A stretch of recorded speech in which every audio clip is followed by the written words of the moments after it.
नमस्कार, हमारे चैनल में आपका स्वागत है। मैं हूं रामचंद्र मौर्य। साथियों, 28 मई 2023 को नए संसद भवन का उद्घाटन करेंगे प्रधानमंत्री नरेंद्र मोदी।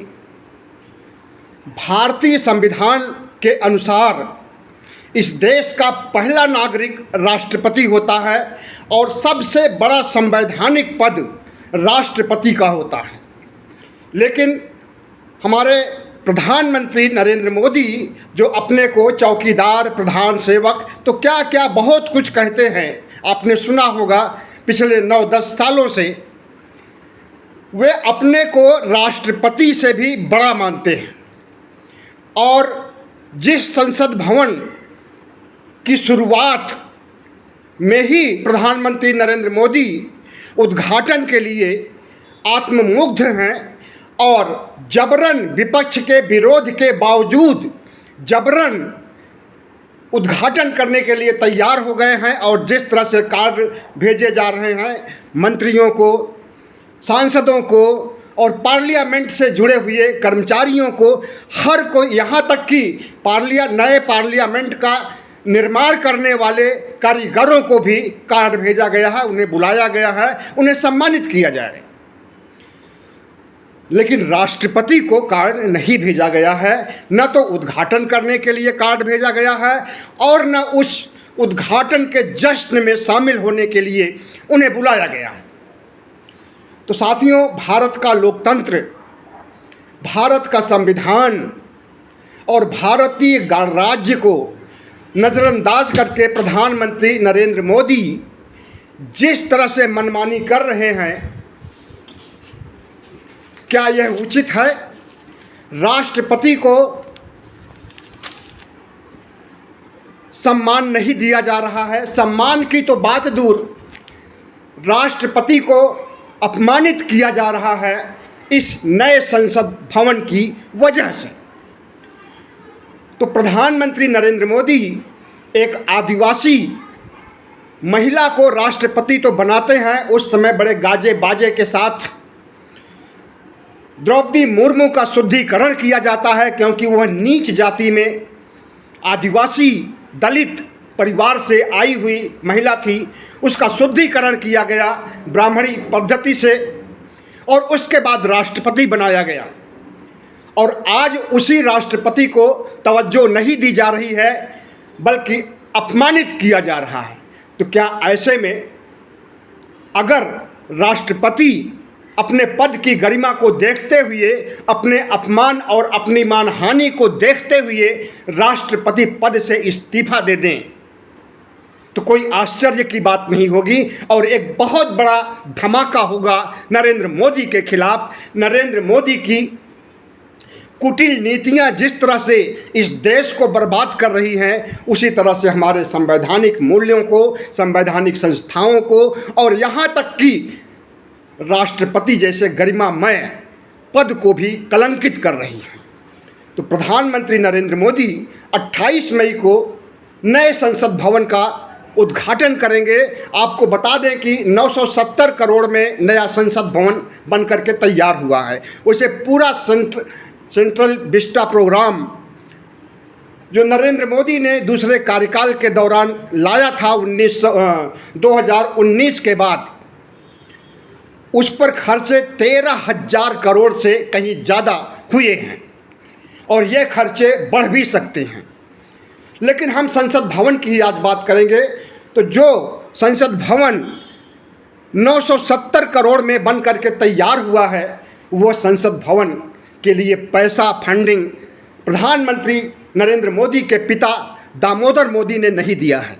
वह पैसा इस देश के टैक्स पेयर का है और टैक्स पेयर का पैसे से बना नया संसद भवन पर सबसे पहले इस देश के नागरिकों का अधिकार है, उसके बाद राष्ट्रपति का अधिकार है और तमाम संवैधानिक संस्थाओं का, यहाँ तक कि देश के बच्चे बच्चे का अधिकार है। सांसदों का और मंत्रियों का अधिकार तो है ही, प्रधानमंत्री का भी अधिकार है। लेकिन जिस तरह से प्रधानमंत्री नरेंद्र मोदी हिटलर शाही मचाए हुए हैं और आपातकाल जैसी स्थिति उत्पन्न कर दिए हैं, देश को बेच करके, देश को बर्बाद करके, देश को कौड़ियों के मूल बेच करके जिस तरह से देश को बदनाम कर दिए हैं और बनते हैं विश्व गुरु दुनिया के देशों में। तो आज प्रधानमंत्री नरेंद्र मोदी की कलई खुल गई है। ये सिर्फ अपना प्रचार, आत्म प्रचार करने के लिए, और इतना आत्ममुग्ध होते हैं, इन्हें कैमरा प्रेमी प्रधानमंत्री कहा जाता है। इन्हें प्रचार और प्रसार से कितना शौक है कि अगर इनके कैमरे के सामने कोई आ जाता है तो उसे धक्का मार करके हटा देते हैं। और जिस तरह से कैमरे के लिए विदेशों में भी प्रधानमंत्री नरेंद्र मोदी आगे की पंक्ति में रहना पसंद करते हैं, उसे आपने अच्छी तरह से देखा होगा। और सोशल मीडिया पर तमाम से ऐसे वीडियो, फोटो वायरल हो रहे हैं जिसमें प्रधानमंत्री नरेंद्र मोदी की आत्ममुग्धता को दर्शाया जा रहा है। तो साथियों, 28 मई को वीर सावरकर की जयंती है। 1883 में 28 मई को पैदा हुए थे वीर सावरकर। वही वीर सावरकर जिन्होंने द्विराष्ट्रवाद का सिद्धांत दिया था, जिन्होंने हिंदू और मुस्लिम कम्युनिटी को बांटने का काम किया था, जिन्होंने गोडसे के साथ इस देश के राष्ट्रपिता महात्मा गांधी का कत्लेआम करने का घिनौना काम किया था। वही सावरकर जिन्होंने ब्राह्मणवाद को सिर चढ़ाया और हिंदुत्व के नाम पर, हिंदूवाद के नाम पर, सनातन धर्म के नाम पर ब्राह्मणों को महिमा मंडित किया। और इतना ही नहीं बल्कि अंग्रेजों से माफ़ी मांगा, एक बार नहीं कई बार। अंग्रेजों से घूस लिया, रिश्वत लिया, जिसे पेंशन का नाम दिया गया। उस समय अंग्रेज चाहते थे कि भारत को तोड़ो, भारत को खंडित करो, भारत को बांटो और राज करो। और उस बांटने में सबसे पहले उन्होंने आरएसएस और हिंदू महासभा और जितने भी आरएसएस के पदाधिकारी थे उनको खरीदा और उनसे जासूसी कराई। भारत के आज़ादी में आरएसएस और हिंदू संगठनों का कोई भी योगदान नहीं है, बल्कि इन्होंने तो भारत को तबाह करने के लिए हमारे राष्ट्रपिता तक को गोली मारी, और उन गोली मारने वालों में वीर सावरकर भी।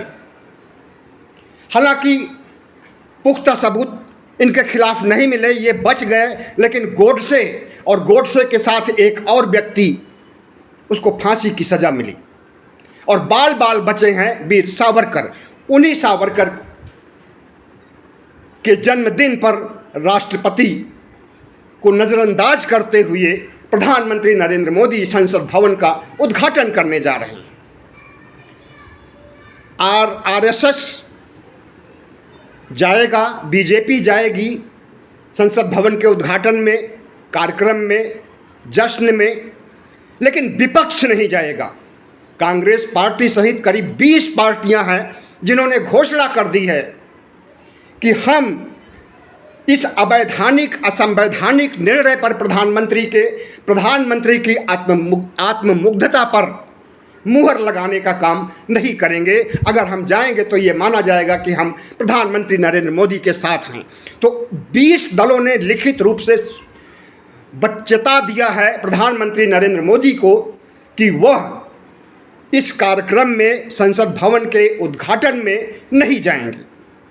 संसद भवन में न जाने वाले लोगों में राष्ट्रीय Janata Dal, Samajwadi party, CPM, CPI, Congress, Trinamool Congress, लगभग सभी बड़े दल अपने अपने एजेंडे को लेकर के इस कार्यक्रम में शामिल नहीं होंगे, जबकि यह एक राष्ट्रीय स्तर का पर्व है, एक राष्ट्रीय स्तर का लोकतंत्र का मंदिर है, लोकतंत्र के मंदिर का उद्घाटन होने जा रहा है। लेकिन प्रधानमंत्री नरेंद्र मोदी की घटिया सोच और तानाशाही, हिटलरशाही की वजह से विपक्ष नज़रअंदाज कर रहा है उद्घाटन समारोह। सिर्फ विपक्ष ही नहीं बल्कि संपूर्ण बुद्धिजीवी वर्ग, संपूर्ण देश के प्रबुद्ध लोग भी इसका घोर विरोध कर रहे हैं। आपको मालूम होना चाहिए कि आज 24 तारीख है और आज 3 दिन बाद यानी 28 तारीख को उद्घाटन होगा वीर सावरकर के जन्मदिन पर। वीर सावरकर के जन्मदिन से तो अच्छा था कि 2 अक्टूबर को प्रधानमंत्री नरेंद्र मोदी नए संसद भवन का उद्घाटन करते, जिस दिन की इस देश के राष्ट्रपिता पैदा हुए थे, या 14 नवंबर को उद्घाटन करते, जिस दिन हमारे पूर्व प्रधानमंत्री या पहले प्रधानमंत्री जवाहरलाल नेहरू पैदा हुए थे। गांधी जी और नेहरू को छोड़ दीजिए, सरदार पटेल की जयंती पर, जो कि गुजराती थे, सरदार पटेल की जयंती पर भी इसका उद्घाटन हो सकता था, क्योंकि सरदार पटेल भी कांग्रेसी थे, धर्मनिरपेक्ष थे और सर्वमान्य नेता थे। अगर महात्मा गांधी पंडित जवाहरलाल नेहरू को पहला प्रधानमंत्री नहीं बनाते तो सरदार पटेल का ही नंबर था प्रधानमंत्री बनने का। खैर, उस बहस में हम नहीं जाएंगे, लेकिन आज हम ये जरूर बताना चाहेंगे कि किस तरह से आरएसएस और भाजपा पहले देश को बेचा, देश को लूटा, देश को लूट करके अडानी अंबानी जैसे को विश्व का, दुनिया का नंबर 2, नंबर 1 पर ला दिया, और वह फिसल करके अपने भ्रष्टाचार की वजह से, अपने कदाचार की वजह से नीचे आ गया। और इस देश की संपत्ति, इस देश की दौलत किस तरह से प्रधानमंत्री नरेंद्र मोदी ने अडानी अंबानी के हवाले कर दी, यह किसी से छुपा नहीं है। साथियों, जो राष्ट्रपति भवन में मातम सा लग रहा है, राष्ट्रपति के बारे में कहा जा रहा है, इनका जो आईटी सेल है वो कह रहा है कि राष्ट्रपति से लिया गया था, भेजा गया था उनको आमंत्रण, लेकिन उन्होंने किसी कारणवश इनकार कर दिया। उपराष्ट्रपति को भी भेजा गया था आमंत्रण, उन्होंने भी इनकार कर दिया, जो कि सरासर झूठ है। अगर राष्ट्रपति इस बात का खंडन कर दे तो ये लोग कहाँ जाएंगे? चुल्लू भर पानी में डूब मरेंगे? नहीं, ये लोग बेशर्म हैं और अपनी बेशर्मी को हर कोई अच्छा साधने की कोशिश करता है, वो चाहे हिटलर हो, वो चाहे मुसोलिनी हो, वो चाहे नरेंद्र मोदी ही क्यों ना, और चाहे उनका आईटी सेल और उनका गोदी मीडिया ही क्यों ना हो। मोदी मोदी मोदी मोदी के नारे लगेंगे 28 मई को, और प्रधानमंत्री नरेंद्र मोदी प्रफुल्लित होकर के दुनिया के सामने नए संसद भवन का उद्घाटन करेंगे। नया संसद भवन इस देश के लोगों को सौंपेंगे, इस देश के लोकतंत्र को सौंपेंगे, संविधान को सौंपेंगे। लेकिन अगर प्रधानमंत्री के इस कुकृत्य से आहत होकर के राष्ट्रपति अपने पद से इस्तीफा दे दे तो कैसा होगा? हम तो समझते हैं बहुत अच्छा होगा और यह एक नहले पर दहला होगा, लेकिन ऐसा नहीं, ऐसी कोई उम्मीद नहीं है। इस चीज़ की उम्मीद तो नहीं है, लेकिन एक चीज़ की उम्मीद थी जो कि हो गया। राहुल गांधी और कांग्रेस इसमें शामिल नहीं होंगे, और राहुल गांधी और कांग्रेस का कहना है कि उस दिन हम सड़क पर जनता की अदालत में जाएंगे और प्रधानमंत्री नरेंद्र मोदी के इस कुकृत्य से अवगत करेंगे इस देश के 140 करोड़ लोगों को। नए संसद भवन में 543 जो वर्तमान सांसद हैं लोकसभा के, 238 राज्यसभा के सांसद हैं, इनमें से 255 सदस्य शामिल नहीं होंगे। सिर्फ एनडीए यानी कि भारतीय जनता पार्टी और भारतीय जनता पार्टी के साथ गठबंधन में शामिल सांसद ही जाएंगे और पूरा मंत्रिमंडल तो शामिल होगा ही। लेकिन आप ये समझिए कि प्रजातंत्र में विपक्ष एक बहुत बड़ी हैसियत होता है और सरकार को नकेल डालने का काम विपक्ष ही करता है। सरकार को लगाम लगाने या उनको नियंत्रण से बाहर जाने का काम विपक्ष ही करता है। इस बात को प्रधानमंत्री नरेंद्र मोदी ने एक बार नहीं कई बार स्वीकार किया है। प्रधानमंत्री नरेंद्र मोदी को मालूम होना चाहिए कि 26 जनवरी को राष्ट्रपति किस तरह से देश को संबोधित करते हैं और करती हैं, और किस तरह से खुद प्रधानमंत्री नरेंद्र मोदी 26 जनवरी को मौजूद रहते हैं और राष्ट्रपति को सम्मानित करते हैं या पूरा देश उन्हें सम्मानित करता है, तो क्या इनविटेशन नहीं भेजा जाना राष्ट्रपति को यह नहीं सिद्ध करता है कि प्रधानमंत्री अपने को राष्ट्रपति से भी बड़ा समझते हैं?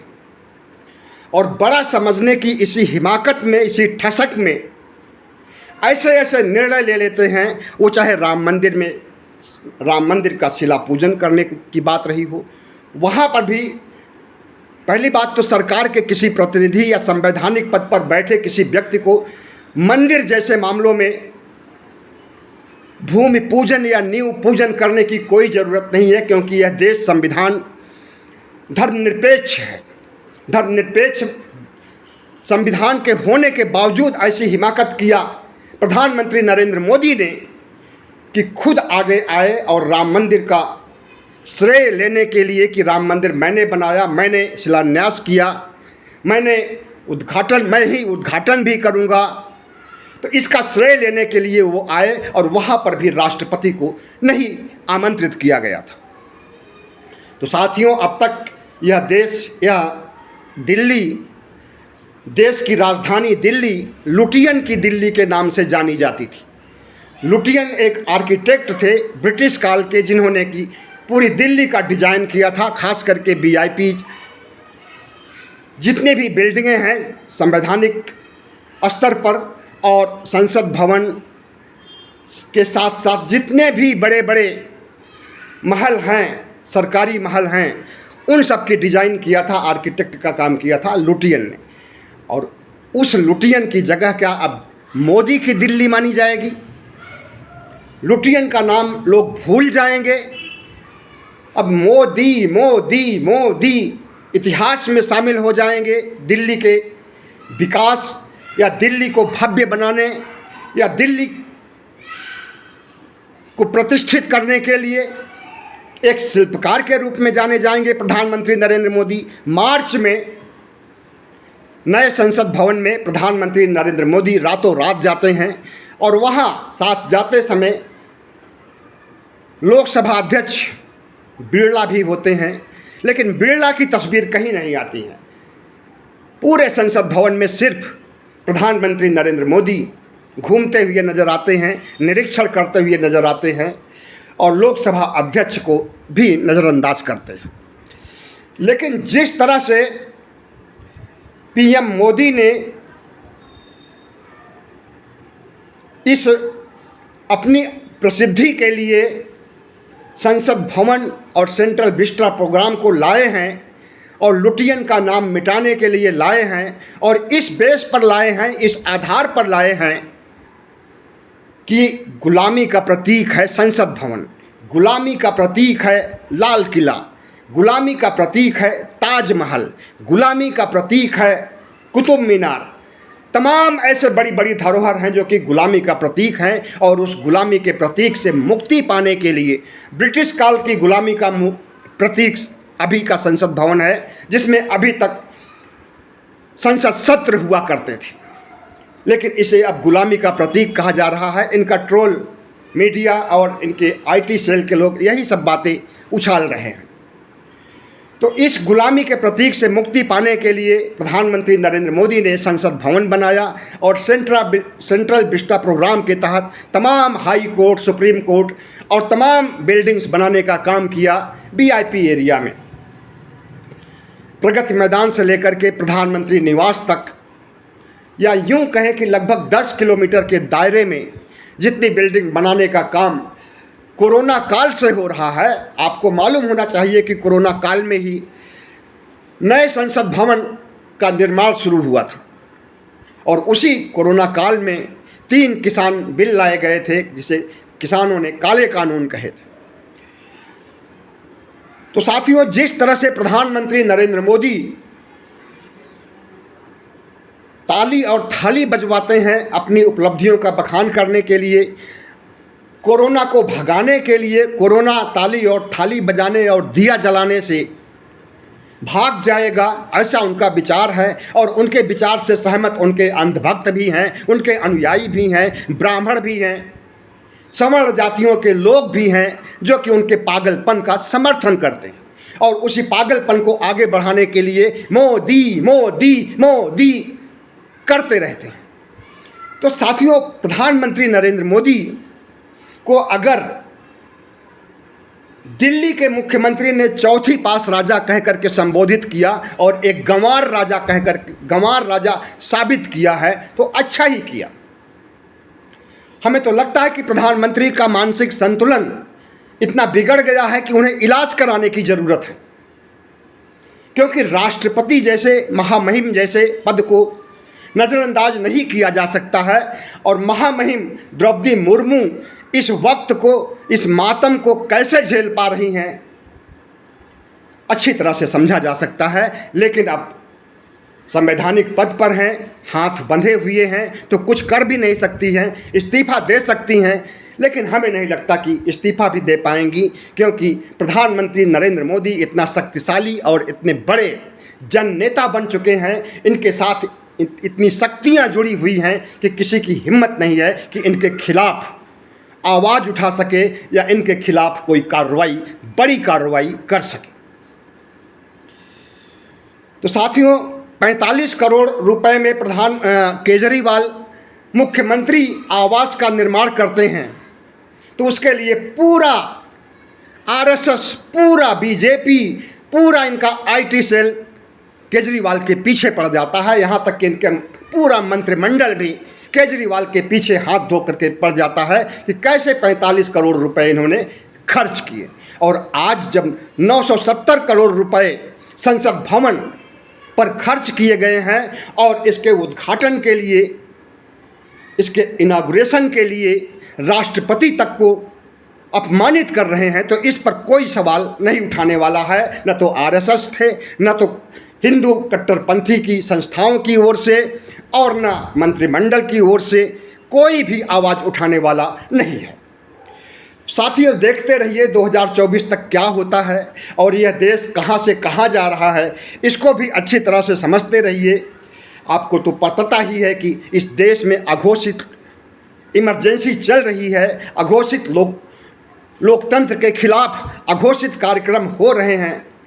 घोषणा भर नहीं हुई है, बल्कि इमरजेंसी चल रही है।